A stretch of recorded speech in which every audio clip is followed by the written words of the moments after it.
Hello, and welcome back to Made Possible by Pop Culture, the podcast that looks at influential pieces of pop culture from the past and the present. Today's guest is Thom Harp, a writer and director known for a lot of award-winning shorts, Dark Air with Terry Carnation, and The Donor Party. But his latest film, Home Delivery, comes out on March 27th, just a few days away. And yes, the title is somewhat self-explanatory, but let me set it up for you anyway. Home Delivery follows a family who gathers together for a home birth, and obviously that's a big milestone in anyone's life. But the film is not quote unquote just about that. So we're going to get into it without giving all the spoilers away. And of course, we're also going to talk about a film, a comedy from the late 90s that was important to Thom. So, Thom, I'm going to turn it over to you. Welcome to Made Possible by Pop Culture. Thank you so much for having me. I really appreciate it. Of course. So I want to start with like your relationship to film in general, because you Okay. went to film school, you are a filmmaker. When did that all start for you in the sense of I'm starting to actually have an interest in this, but I'm also starting to actually create? Were you the kid running around with like the handheld video camera, or did this come a little No, later? no, so here's something I haven't had a chance to share with kind of anyone, which is wild. But as a kid, I lived in Pasadena, and my parents bought this beautiful, but at the time kind of rundown house that they fixed up, and it was used. They had a location manager come by, and they were like, "Hey, listen, we'd like to shoot all of this year's." They looked through the house, and they were like, "We want to shoot all of this year's Hallmark commercials in different rooms in your house." My favorite thing is they did the Sara Lee ads Oh also the yeah. same way. So we had my mom was like, she on the first day of the shoot of the Sara Lee ad, she saw that they would take a slice out of the thing and then throw it in the garbage. She was like, Mm-hmm. "No, that's horrible." Hmm. So she got on the phone and ordered a meat freezer, and we put it in the laundry room. And she took all of the cakes that had one piece of, the pies, the Yeah. cakes, everything that had one piece sliced out, and would put it into this meat freezer. So literally my entire childhood, if we had a birthday party or anything, it would be a thawed out piece of cake with one slice missing from that. Um, and yet, so I saw this stuff happening, and Right. yet I never was like, "Oh, that's what I'm going to do." Mm. Um, I was at school. I went to school at Occidental College, Hmm. and a friend of mine, a really good friend of mine, we were supposed to declare our majors, and I asked him what he was going to declare. He's like, "I think I'm going to be a film major." And I was like, "They have a film program here?" And and he showed me the syllabus for what it would take, and I was like, "Okay, that's it." I was going to be a Mm. history major, but there was something in me that was like, this is my opportunity to get to learn if I have any skill at doing this or not. I'd always loved films. And the irony is that once I started working with the actual tools, I was like, wait, I remember this. This Hmm. from being a kid, I remembered that whole experience of seeing the cameras, the lights, the Right. dolly, all that stuff. But I didn't think, oh yeah, that's something that I can do, because at 7, I was like, it was just cool. Right. Sometimes you're just a little too young, but I feel like it might seep in subconsciously in a Exactly. sense. So then obviously as you're talking about going to school, the sense memory is kind of there of like, oh, I watched someone do this. It clicks a little bit differently. It did. And then I recognized that the film department at the school was really geared more towards making kind of art films, Okay. based on the person who was there. She was this wonderful filmmaker who smoked like a chimney. It And was a different time. different time. And and I wanted to make narrative film. So then I dropped everything that I was doing, and I became a film and theater double major. And I got my writing through the theater part of it. So I would write one act plays and do all that kind of stuff. I You had to take acting classes, which was very, very good for me to learn, but I was horrible, horrible Yeah. actor, like just the worst. I went to Um, film school as well. I remember I didn't go there. I went to USC, but I remember that oh yeah. there was like one, it wasn't a full acting class. It was like a a guest came in to one of my film classes and we did like a segment on be an actor. I was undirectable. Let's put it that way. I refused to Absolutely. take a note. So, Yeah, and it gives you so much. I think it's really valuable for people to do like that's I think for writers the greatest thing that they can do, and obviously for directors the greatest mhm. thing that they can do is join an improv group or do something that will get you out of your head and force you to be present in the moment and listen to another person as opposed Yeah. to thinking that you know everything. It's really, really a great skill to have. But yeah, so that was where the journey began for me, was doing that. But then I got really good at like I bought a light meter and I wanted to do all of the I wanted everything to look really good. So Yeah. I got famous for being the guy who would everything was in focus and properly exposed.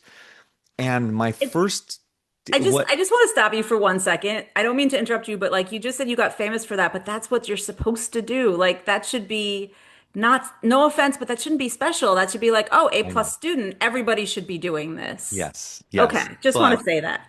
it's you're right. But I guess that's not what was happening. Well, it just was, it was very clear that I took to the gear Oh, I very see. easily and was very facile with it, and I understood how to compose stuff in an artistic way. And at the same time, my theater stuff was giving me like, oh, the dramatic tension, so the interpersonal stuff. So I was really so grateful for that opportunity. And then when I started doing I took time off from that because I got really good at the cinematography and I fell in love with this woman in college and followed her up to Alaska and she was in med school. We went all crisscrossed all over the place. But what I was able to always do was I could work as a camera assistant or I could Right. work as a camera operator. So I had that facility and I was able to develop that. I was a cinematographer and when my wife and I got married very young, and I had a full head of hair, Okay. but my hair was going back at like Okay. 25, my dad has white hair like Steve Martin, like Hmm. so my hair started going gray and white at 25, and so I looked a lot older, which Oh, I meant see. it was awesome. People thought I was like a 40-year-old director with a baby face and or 40-year-old DP with a baby face. So that I was able to move up the ladder really quickly. And fortunately I was already married, so my wife was stuck with me. She would not have probably picked bald if she were making the menu of like what she would look for in an ideal guy, but I think in every other way I try to be there for her. That's So, good.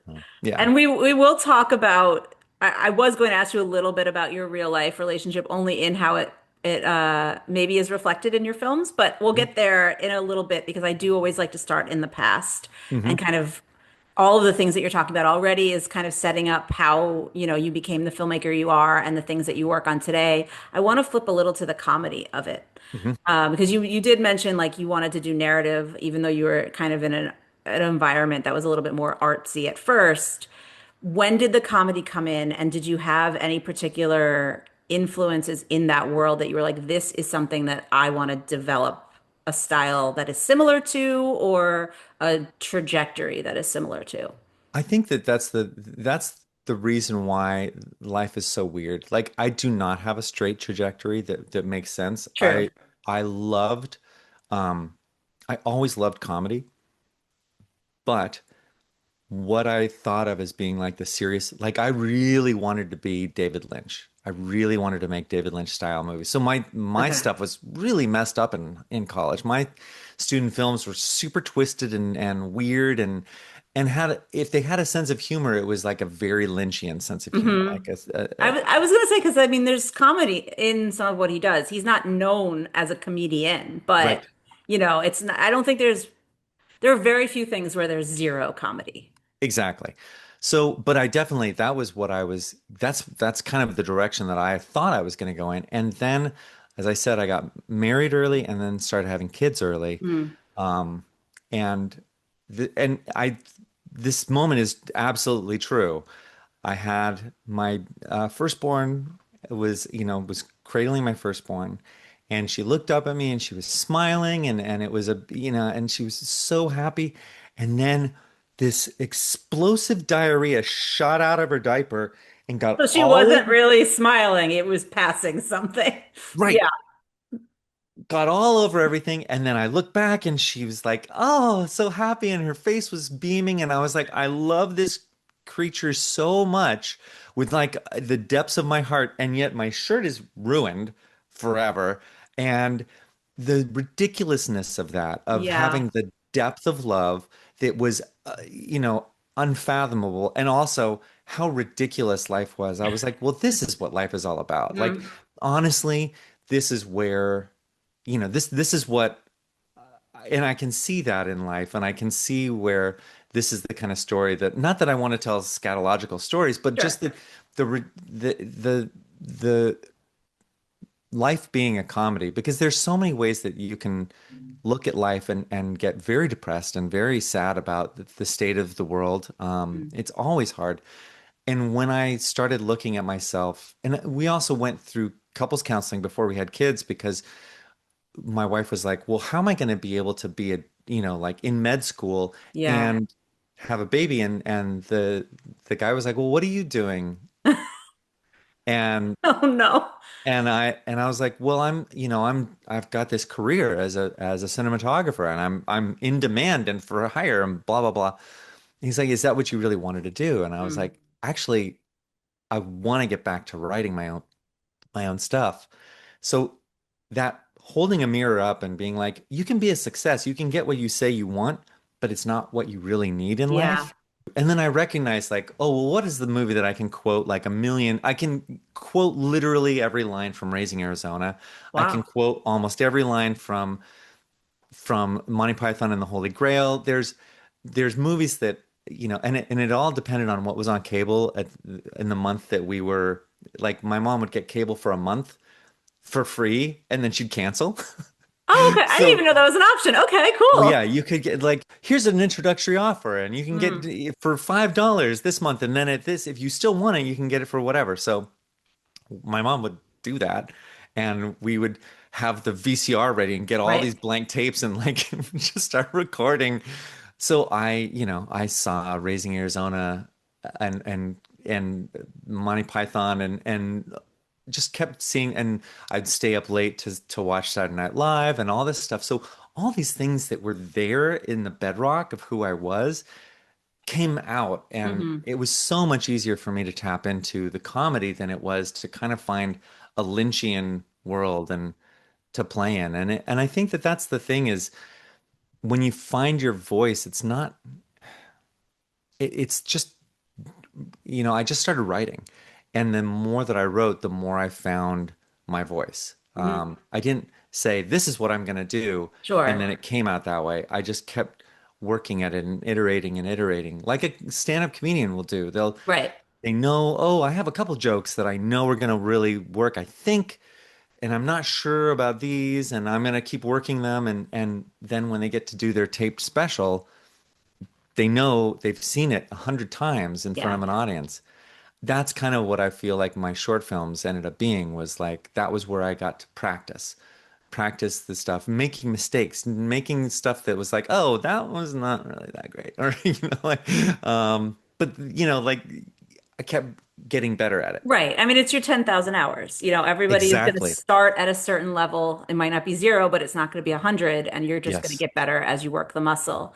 Yeah. Out of all of these, I mean, you're talking about these movies that you can quote, that they're not the movie you picked. You picked No, Flirting with Disaster, exactly. 1996 movie from David O. Russell. I want to speak for myself and say I was very excited you picked this movie because it was a big influence on me as well, but I Mm. think probably in a very different way. Oh, okay. Just knowing I was very influenced by that opening scene of Ben Stiller sitting with this woman who works for an adoption agency talking about, finding his actual parents, but specifically has a line about if he was raised by even one of his biological parents, he would be less worried, maybe be a different person. Mhm. And I remember the first time I saw this movie, that similar to what I was saying to you about, like, maybe it was seeping into your unconscious or subconscious, that seeped into mine. And I kept working that thought over while I was watching the movie. And then I was in high school when I saw it. I ended up writing a short story, very different from this movie, but like off of that one line premise of like this woman finds out she actually doesn't have the biological father she thought she does and how it spins her out. And then years later, I tried to turn it into a novel and nothing ever happened because I couldn't crack it. But that is such a specific, I zoomed in on one line. I Yeah. want to hear how you attached to this film. What was the thing that drew you in? And how specific did you get with like pieces of the story versus like I'm really loving it for the characters, the tone, the what kept you coming back to it? Well, the reason why I chose Flirting with Disaster is I always loved the movie, but I rewatched it in getting ready for making Home Delivery because I was like, oh, that's a movie that has family dynamics. So I should Hmm. watch that and make sure that, I'm just kind of aware of it. And I watched it and I realized I think that this has it hit me at a similar time when it just really got into my DNA, the whole thing about it. And the fact that there's no villain in the movie. Hmm. Um, that is something that and the biggest enemy is for Ben Stiller is his own brain. Like he is his own worst enemy. He is the reason why they're going through all the bad stuff. It's because of him. It's not someone else. Well, It's wait a his minute. own. It's a little Taya Leone because she Well, just she's an like enabler, I would say. enabler. I just meant in the sense of like she kept messing up who the actual Yes. biological parent Yes. was, so they had to go on this crazy journey. Which obviously, if she got it right from the first jump, there'd be no movie probably. There'd be a But different movie, but yeah, I think that the thing that worked for me when I rewatched it, it's when I recognized like I have to say that this is one of those formative movies. So it's really when you ask what is the thing that really stuck, I know that from the very, very opening of the movie, your first image is of this woman and she's very, she's wealthy and urbane and she's walking through the streets of New York City and then you hear the voiceover of him thinking this could be my mom. And then the very next thing that you see is someone who is the exact opposite. Then then he does the same thing for who his dad could be. And so it's someone who's very rich and urbane. And then it shows a guy who is just covered in hair, digging through a garbage can. And at that point, I was like, okay, this is funny. But then they kept going further with it and they started mixing and matching. So it wasn't just seeing the different images of the people, it was starting to see the pairings. mhm. And his neurosis, without even seeing his face, was already so clear and the problem that he had was so clear from just that opening montage of potential moms and dads. And also, I felt for him because I was like, well, that would get you, it would cause this stress. And then you realize that he can't even name his 5-month-old child. Yeah. And that to me was where it was like, okay, this movie it's already going in the perfect direction. It's taking something that is familiar. Like, what do we, how do we have this connection to our family? But I just knew that when he did the mix and match thing, that the movie was going to go into a crazy place, but it was grounded in something that was very relatable on a human level. Like he really needed to know.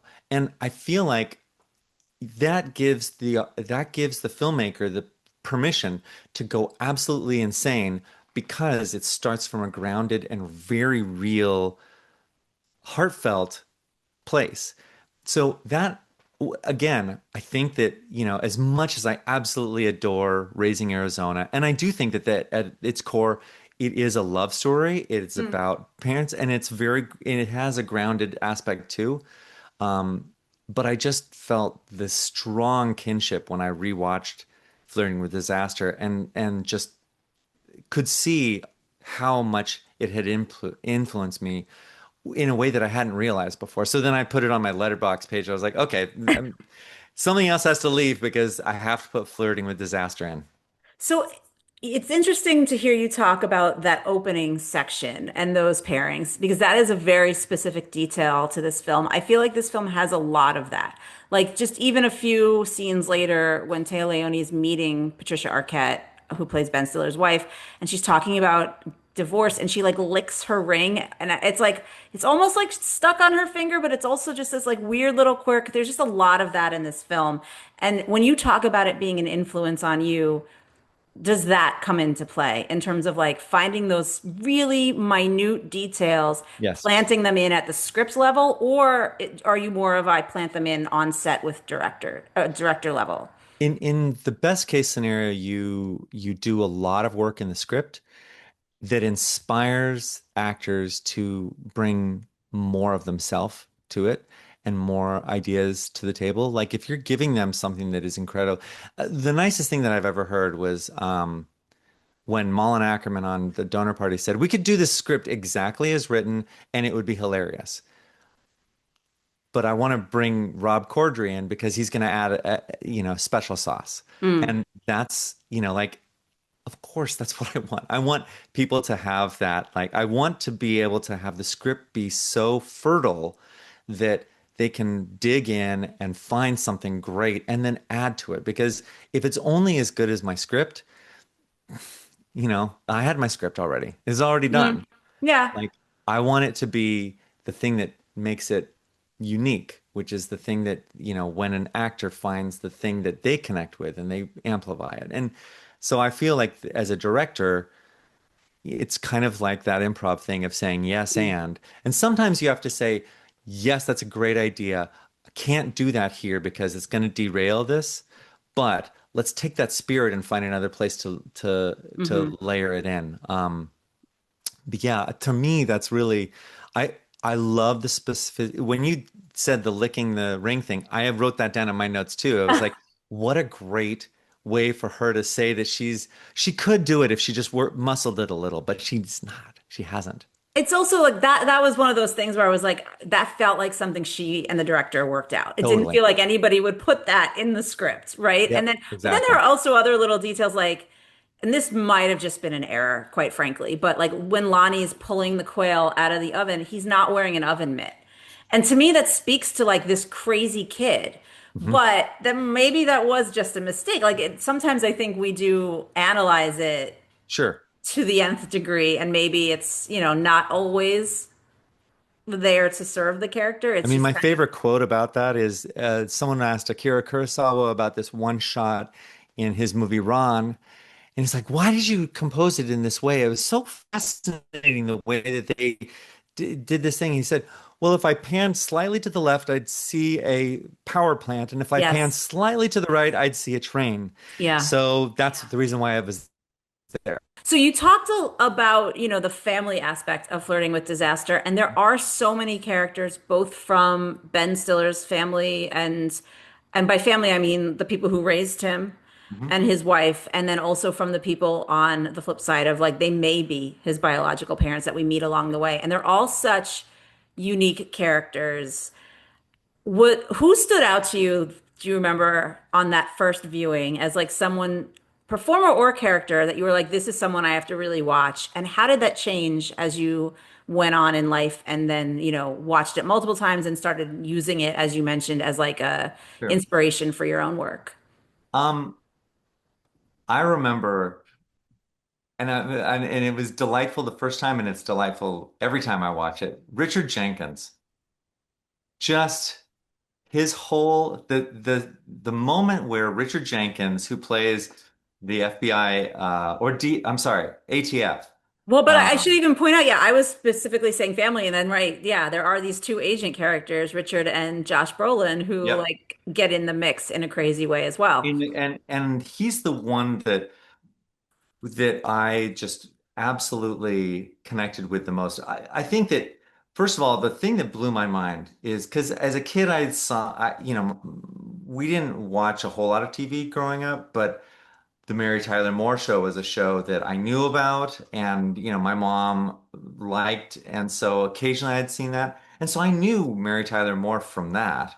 Um, that was not a Yep. normal Mary Tyler Moore performance. And I was so blown away. I mean, in her opening scene when she talks about how she kept her breasts nice and firm, was with a perfect support bra, and then she's lifting it. I mean, I just thought that is the craziest thing to have, and yet 100%, it's just amplified. It's what someone would really do, but just taken to the nth degree. And to me, that was one of those early inspirations of like, if people are grounded, then they Hmm. can say absurd things. And she was 100% grounded. She was his mom. And again, I also, my daughter is adopted, and so I have a really strong connection to those characters because of the adoption Hmm. issue. Um, but when I saw it, I hadn't been an adopted parent. I hadn't been a parent. So it was all these things that I got to see later. So that's a movie that keeps giving me reward Yeah. because of how beautifully they balance all these different crazy elements. Yes, and for anyone who is watching this on YouTube, we did have a set change. So That's don't me. feel like you're going crazy. We did No, that on you're purpose. definitely not going crazy, folks. You are 100% right. So yeah, so to me, that was one of the I think Mary Tyler Moore's character, I mean, let's put it this way. The audience avatar, the sort of normal person Yeah. avatar, is the Patty Arquette character. She's the one who gives us the sense, and I'll never forget. And I knew that I loved her so much when she's in the car in the back seat after there's this thing in San Diego about, oh, they're gonna bump your car and then they're gonna Yes. steal it and then they're gonna mutilate your body, and is what his neurotic New York parents thought. And then, of course, when something like that happens in the movie, and it turns out it's not anyone, it's like people who are working at a shelter, and it's a black guy who's working at a shelter driving a van, trying to return the jacket that fell off the car. So how wrong people were and how Hmm. they went to the extreme. And she's like, first they bump you and then they mutilate you. And just her way of showing both Taya Leone and Ben Stiller how crazy they had responded was the thing that made that. I mean, I just was like, this movie is perfect because a movie that can acknowledge how crazy it is Yeah. for someone to behave a certain way is has the ability to be even crazier because one person's calling them on it and saying, "No, no, no, that's nuts. You're crazy." And when you have that, then it gives you the gift of giving you permission to know that you are aware as a filmmaker of what you're doing and you're telling the audience, this is gonna be a fun ride. We're gonna have this kind of stuff. We'll always let you know that you're not crazy for responding, Right.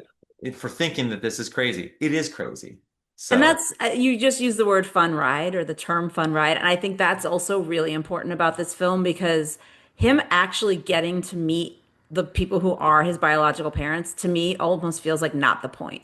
Like the point totally is everything they're are going through as they're going on this journey to find the people. And obviously, there's some missteps along the way in the sense of like, we're meeting the wrong people for a little while because we have the wrong information. And that's comedic, but it's also teaching the characters about themselves in a lot of different ways. And then you get to the end where he, spoiler alert for a 30-year-old movie, but where he does meet his true biological parents, true biological brother, and something else crazy happens there. And that piece gets really wrapped up quickly because it almost feels to me like, well, now they're all just one big crazy family. And like, this is right. And just it's not the par for point the course. anymore. Right. Yeah. But And I that think, also reminded me a little bit of your film. I mean, I don't want to cut you off. Say what you were going to say, but then I have a follow-up. oh, go for the follow-up. Oh, I was just going to say it reminds me a little bit of Home Delivery, and I don't want to spoil what happens at the end of the film or like too many details. But to me, watching the film, the birth didn't really feel like the point to me. And you do make it a point in the movie. You do something really interesting where, the birth plan goes awry, and that is a big story point, but also emotional point, and it becomes bigger than I thought. But at the same time, it's really the characters that are gathering together and how they're dealing with each other for as long as they are. Because if you hear, hey, I'm in labor, my baby's coming, you don't expect to then be stuck there a few days later, still with these crazy people. Yeah, and that was honestly the whole point for me of I what I wanted to do, what I always try to do is find the situation. And again, you just never know what you want an idea that's a really strong idea that acts as a magnet for other ideas. So something that will, and I like to use the metaphor of like when I was a kid, I had this big U-shaped magnet, Hmm. and I would, when my parents were out in the garden, I would go out there with the magnet and I'd run the magnet through the dirt, pull it out, and it was covered in, it looked like fur, but what it was like metal from the ground. Like you're pulling metal out of the ground and it would cover it all in metal flat, like all this Yeah. stuff. And I feel like that's the thing that a good idea does. It's together so that you realize, oh, I can bring this character. Like one of the things when you talk about something that is as widespread as birth, Hmm. it gives you, there's a lot of things that it gives you. And I often feel like genre is such a gift to a writer because a genre will set up the expectations for what it's going to be. So if you know that it's a horror movie, then everyone's expecting certain things from a horror movie, and they're Yeah. expecting kinds of jump scares maybe or dread or some. It depends on what it is, but going in, even if you know nothing about the movie, if you know it's a horror movie going in, you have your heart starts racing at the smallest things Yeah. because if there's an empty part of a frame for too long, you're like, well, what's going to appear in that empty part of the frame? So, in the same way, what birth stories gives me as a writer is okay, we all have stories that we've either heard our own birth story from our parents, or we've had a kid, or our best friend had a birth story. And literally it's kind of like when you buy a new car and you like, let's say you buy a Subaru Outback. I remember Okay. we It's were very looking at a Subaru specific. Outback. Yeah, a long time ago, we were looking at a Subaru Outback, and then suddenly we saw every single Subaru Outback that was on the road. Oh, I see. Yeah. Like you start looking for the thing that you have. So as soon as you tell someone that you're pregnant, they start telling you all the horror stories. And because we had never gone through it the first time, we didn't know how it was going to be for us. Yeah. So every single horror story that every aunt, every uncle, every friend, every, parent said, we were like, oh my God, that might happen to us. So those are the kinds of things that I started using that as Hmm. the building block was taking all the things that I'd heard of and all the stories that were floating around and turning it into like, okay, well, I can have this character be this aspect of it, and Right. this character can bring this side. And I had friends who were, we had a midwife on our births, and so then I was talking to her about what were the worst situations, not for later I talked to her. And then I had other friends who were midwives. Once I knew I had this story, I was, was able to kind of poll other people like, what were the worst things that happened?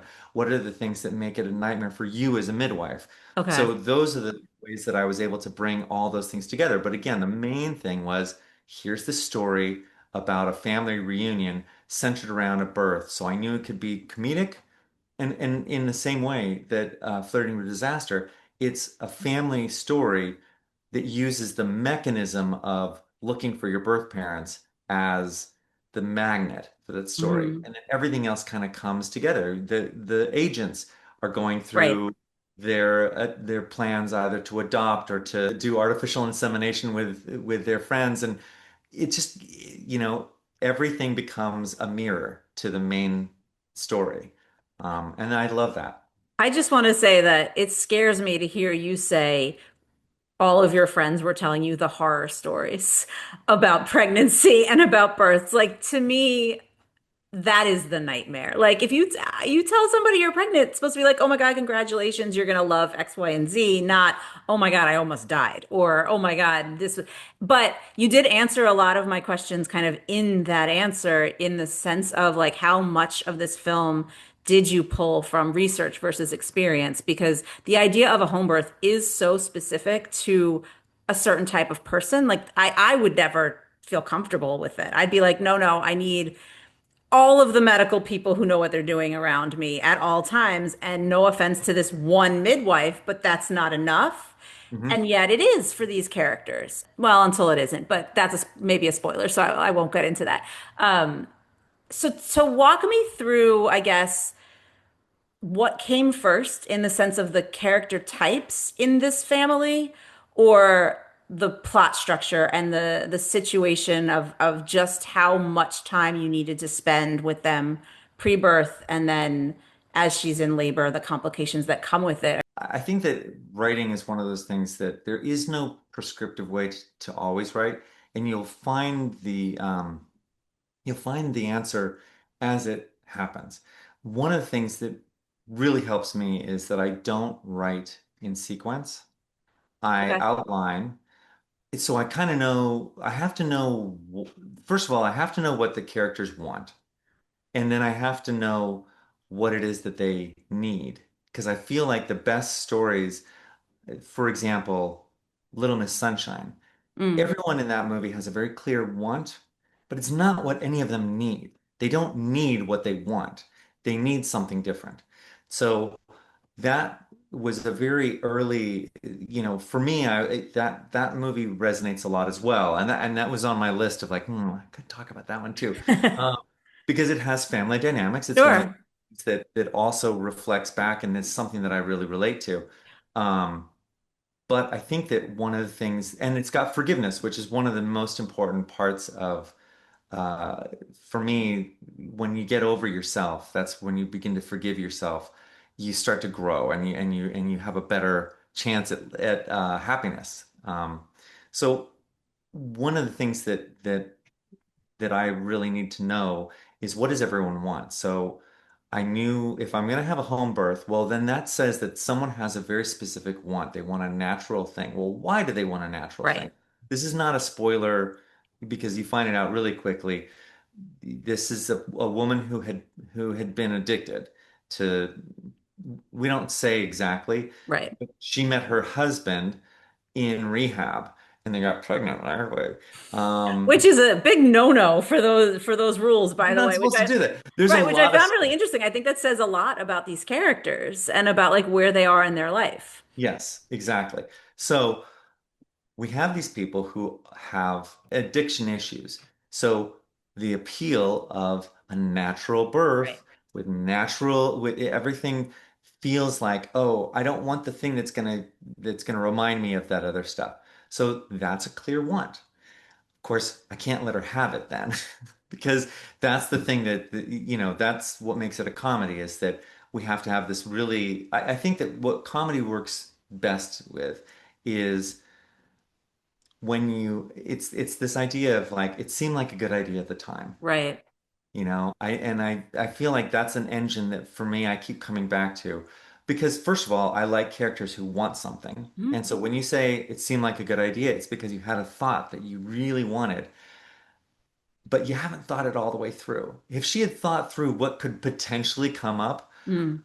inviting her family, who she's kind of estranged from, back into Yeah. her house, that's going to be a problem. If Ben Stiller's character had really thought about what it's going to mean to potentially meet the people that he outlines in the very first moments of the film, like what would he do if his dad was the guy who was covered in hair and digging through the garbage can? Like, how would he really?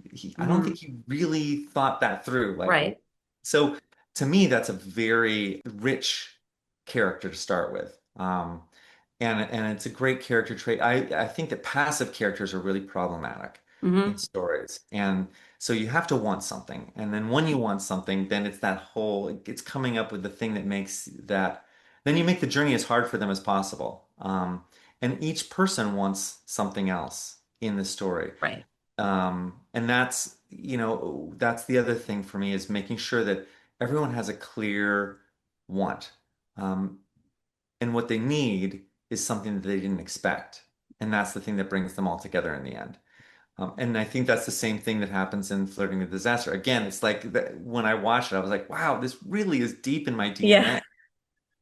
Do you feel like you were writing to these actors? Like when you were working on the script, I'm not saying you knew who would play these parts while you were writing necessarily, but do you feel like as you were fleshing them out and creating not just their wants and their needs and like their reactions to each other, but also some of those little quirks and things that we had talked about earlier, did you start to picture people in these roles and how did that affect your casting?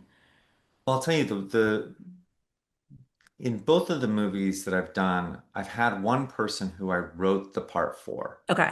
And I wrote in the donor party, I had worked with this actor named Jeff Torres, who Yeah. is hilarious. And I said after doing this short with him, Funny or Die, I was like, has anyone ever told you you kind of look like Jeff Goldblum? And he's like, oh my God, all the time.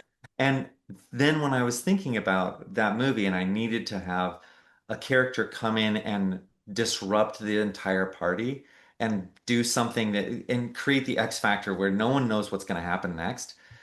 I was like, oh, if I could do that, I could bring Jeff in to be a Jeff Goldblum impersonator, and then I can have him do like it just suddenly created this texture and it was wonderful. In this case, I'd met Rain working on Yes. yes, Sorry. I don't mean to, I was gonna say I kind of assumed you wrote something for him, but I was gonna ask that separately. yeah, I think the idea of a male doula, first of all, would throw anybody. So I love that yes. that was included, but the fact that it is Rainn Wilson, I think makes it a little bit sweeter. The thing that was always striking for me is we became friends, and the more that we became friends, I was like, well, he is this very sweet, very soulful person who has such a good heart and wants, and is a little bit of a hippie in a weird way. So I was like, I can write this character to show the softer side of Rain, and at the same time, it's hysterical. Everything he says is hilarious, and at this and but it's all grounded in stuff that actually happens. It's just putting Rainn Wilson in that makes it absurd. Yeah. Um, so to me, so I wrote that part for Rainn, and then I also when we I like to do a process of um, I like to have a script get a reading with actors before we go on and before I even submit it to my agents Oh, because wow. I really want it to be stress test to make sure just like I was saying that a comedian will work Yeah. on their stuff before the big event. I want it to get as tight and as polished as possible before I send it out. So we did a reading and Rain was there and a couple people who I'd worked with from Funny or Die were there and he invited Leslie Ann Warren to the script reading. And that to me was like, and as she read it, I was like, this is phenomenal. I mean, first of all, I'd had a crush on her from watching Blue back in the day. And she just brought it to life and gave it gravity. And she wasn't the danger of the overbearing mom Right. cliche. I didn't want that. And she was like, when we were on set, she felt like she was being the bad guy. And I said, you're not the bad guy. Everything that you're saying is right. You're never wrong when you're saying anything in this movie. Just they can't hear it yet because they're too caught up in their own stuff. I said, doesn't mean that you're always nice in the way that you say it, but you're never wrong. And that helped her so much when she Mhm. was like, oh, I can relax. I'm not playing to a type. I'm Right. not playing to the idea of the overbearing mom. I love my kids and I want what's best for them. And I was like, that's all that you need to do. Remember, every single thing you say is you're trying to do the right thing for your kids. It just comes off the wrong way. Yeah. The movie does explore how different these sisters are in general, but also in their approach to motherhood and what they're going through to become mothers and things like that. What does that take? And I don't mean to make this sound reductive to your own skills, but like as a man writing that story, what did you feel like you had to do to dive into that woman's struggle? Well, the thing that's it's I don't at all mean to be flippant about this, but I really, my life story kind of shapes who I write characters about. Hmm. My parents got divorced pretty young, when I was I'm not that young, but young enough that I spent most of my time living with my mom, um, who was, she briefly got remarried. The guy didn't really like him. N Nothing bad, but just nothing great. And I was always so connected to my mom. My mom would take me, we would go see movies together, and we would, she was just a wonderful part of my life.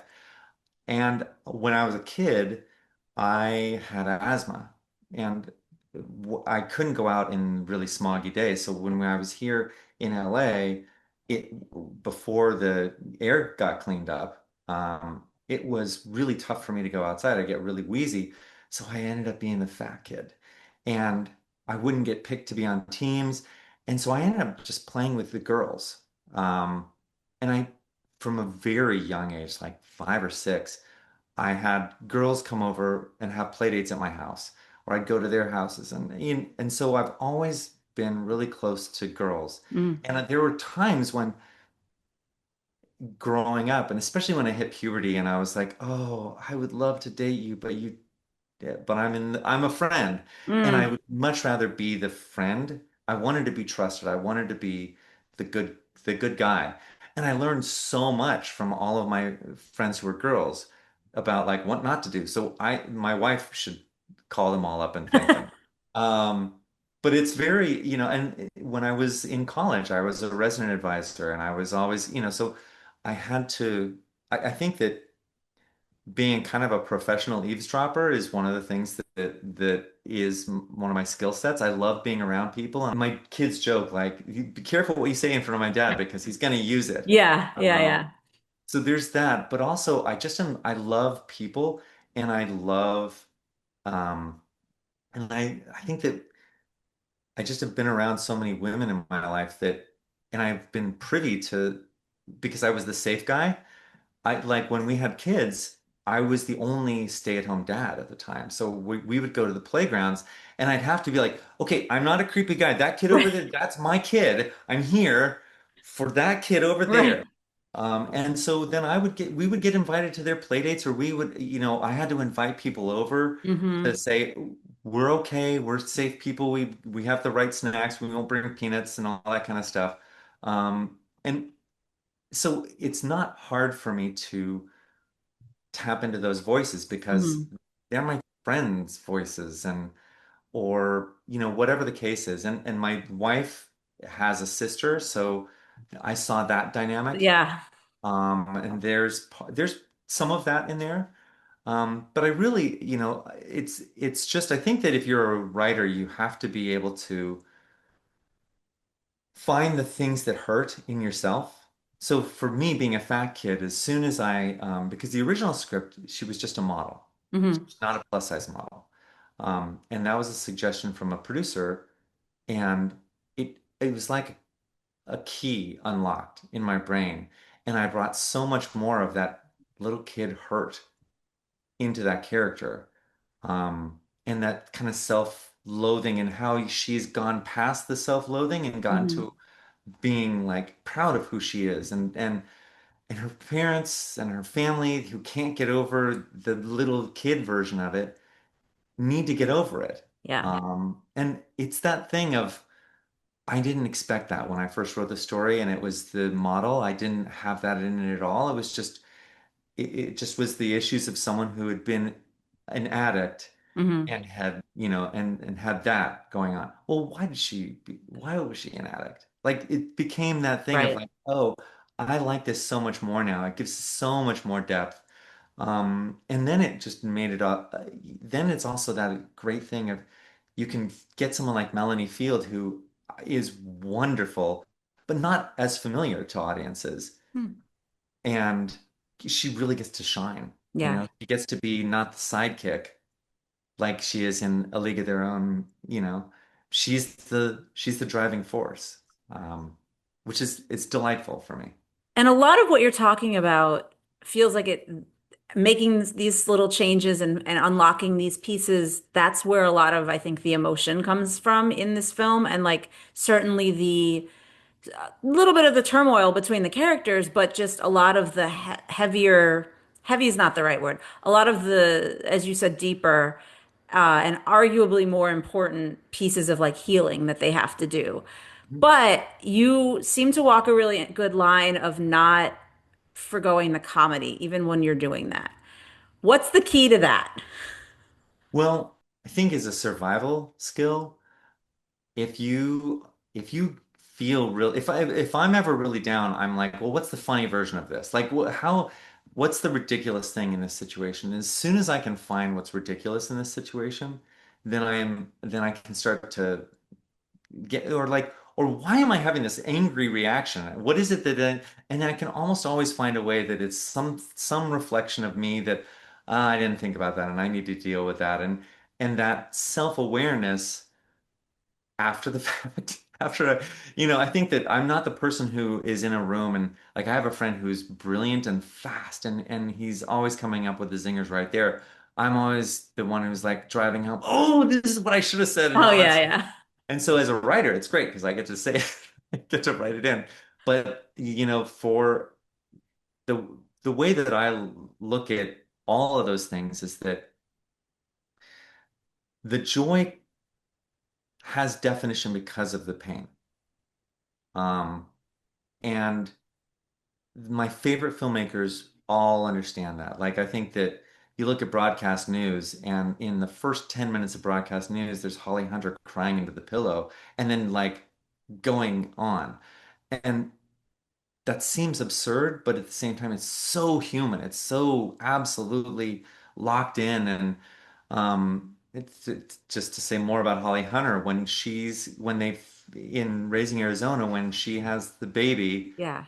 and she's like, I love him so much, and like she suddenly just goes and breaks, and Hmm. just pure love comes out of her.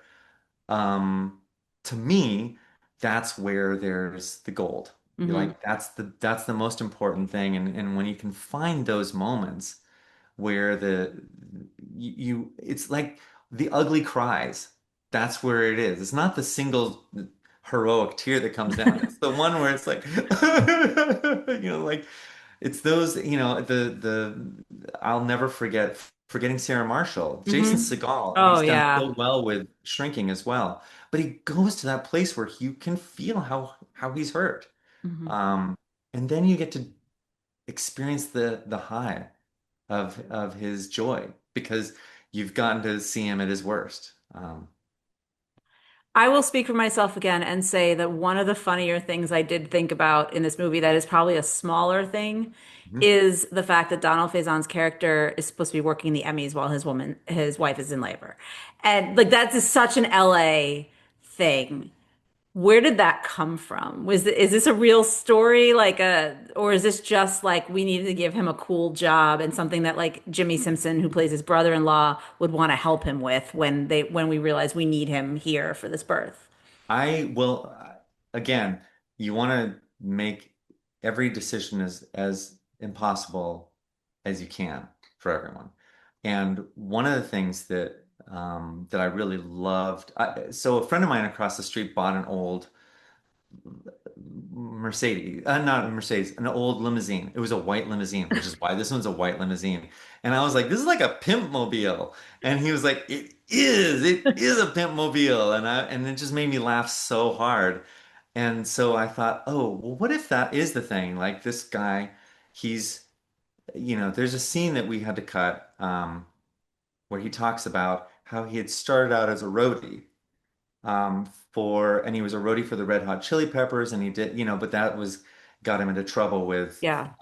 stuff, and he thought, okay, well, maybe if I'm the driver, I'm not going to have as much access. So he bought his first thing was the pimp mobile that we see in the thing. And then he has a fleet. Hmm. And his job is, and he's worked really hard to build this business himself. And that was really important to me, was that he's a self-made person who's got this thing. And when things go, the other thing that I really love to do is give a complication really early that you forget about. So in the very first time that the family arrives, the limo driver who drops them off in a normal looking limo, Hmm. he's Donald Faison says, "Listen, I'm going to pay you money not to have any street dogs. And if you're an LA person, you know that street dogs are out there. They smell delicious. You walk out of a concert or a game, they smell. If you like the smell of I bacon." I grew up in New York, so we the street meat is a very tenuous discussion, but go ahead. This is exactly right. It smells great, like to smell the onions and the peppers and the bacon and all that stuff. It smells really good. And then you'll make the mistake of eating it, and then the next day you'll be paying for it. So I wanted to have, I was like, I can use that, which ties it again to you have to be in a city that's got street meat going on. I can use the idea of the fact that he's got a limo service. Well, what are the busiest days of the year Sure. for the limo? Any of the award shows. And then I thought it would be really funny if he was supposed to drive Guy Fieri. Like, I just thought that was really funny. Um, so, but that was one of those things where uh, we had fun with that idea. And also, if it's your job, and he's felt like his masculinity is kind of on the line in one of the scenes about that he's got to do this thing, and he's seeing that his wife's labor is kind of slowed down. So what's another 6 hours going to be if it's already been a day and a half? Again, it seemed like a good idea at the time Yeah. to say that he would do it. And then, but when push comes to shove, he knows what to do. And in the end, Guy Fieri was nice about it. Well, that's good. I mean, we should probably set that up for people. Yeah. Yeah. When you look at these two films that we've been talking about, Donor Party and Home Delivery, like to me, it feels like a progression. It's like someone trying to get pregnant and then somebody's in labor. Like, is this on purpose? Is the next thing you're working on down the line getting them into preschool or something about like something, that just furthers the journey? Obviously, these are not the same characters. I want to be clear about that. We all know that. But is that kind of where your mind goes? No, I'll tell you the thing though is that family is always something that brings out the best and the worst in all of us. So I think that it's something that, and it's also incredibly relatable. Everyone has a family, and so when I think of characters, that comes very naturally. I do have a script that I wrote that's called Daddy Issues, which I jokingly say is the third part in the sperm cycle. Um, because the first donor party is about getting pregnant, this one's about giving birth, and that one is about a guy who discovers that the man who raised him is not his biological father, and his mom doesn't know who the biological father was because she had been an adult film star at the time. So it's like sort of like a Mamma Mia, but probably not a musical. Not a musical, but very much. And that one was also like I just thought that was really funny, and it happened to a friend of mine. Like not the Like that kid, they find out later. no, the mom. So I was again talking to one of the moms who had been not in adult films, but had done dancing, exotic dancing, and was not and then like Hmm. was afraid that her kid Yeah. was ever going to find that out. So then I was like, okay, well, that's a character. That's a wonderful story. That's complicated. How can I have a story of forgiveness that that starts with that, has the son freak out, and then comes around to the son apologizing at the end after going on a road trip where he's trying to find his dad. Ooh. So again, flirting with I disaster. was Yeah, I also like that a lot of the films you've referenced do have that road trip aspect in general. Like that is a very fun device. It's And a yet fun device. I think also the other fun device is the home delivery. Like we're forcing them to all be stuck in this location. And it's not a quote unquote bottle episode per se, but like it's a very nice house, a arguably good size house, but it's such big personalities that have so much tension with each other, Yeah. and a lot of them don't really want to be there. So there's a lot that comes out. They I say do they want want to, to be there. yeah, well, I do want to kind of circle back for a second Mhm. to in Flirting with Disaster, you brought up the point that Ben Stiller's character is struggling to name his child.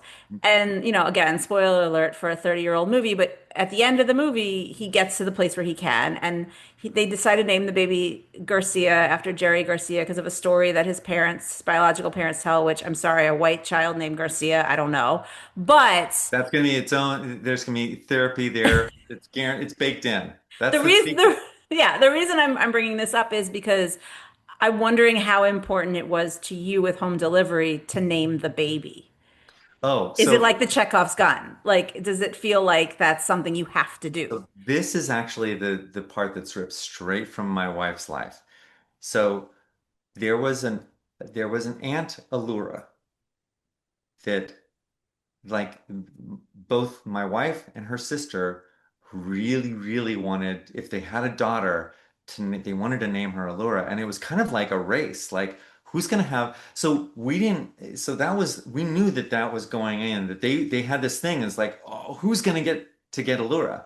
Well, she had two sons, and in our situation, we adopted our daughter, and that's so we won. So she's Allura.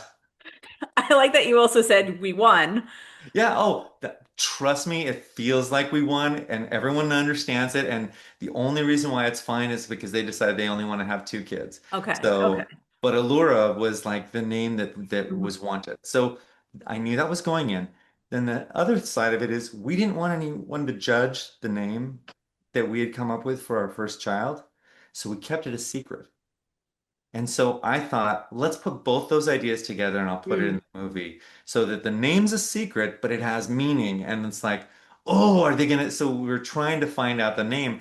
And that is, and again, I had forgotten. Honestly, I'd forgotten about the whole Garcia thing in Flirting with Disaster, which is another reason why when I rewatched it before making Home Delivery, I was like, oh my God, this thing is so, it's so deep in my brain that it's like I couldn't help but have, even though these things really happened to me, there must be some part of me that was like, oh, that would be good. Somewhere that's, I've seen that and it's good. Yeah. But Yeah, it just yeah, it, no. it just reminded me of like it felt like the thing where like if you introduce that early on that this is a thing within this story, whether it's him struggling to pick a name or your characters keeping it a secret from other characters, like you have to, I feel like you have to then give the audience that gift. But Mhm. that's why I wanted to know how you felt about, you could have kept it a secret from everybody at the end and not. Well, I wanted the last image of the movie. It's very important to me, and it may not be the case with everything, but the two movies that I've done, the opening image and the final image should be related. Hmm. So in the donor party, the very first thing that you see is this tree that is not bearing fruit.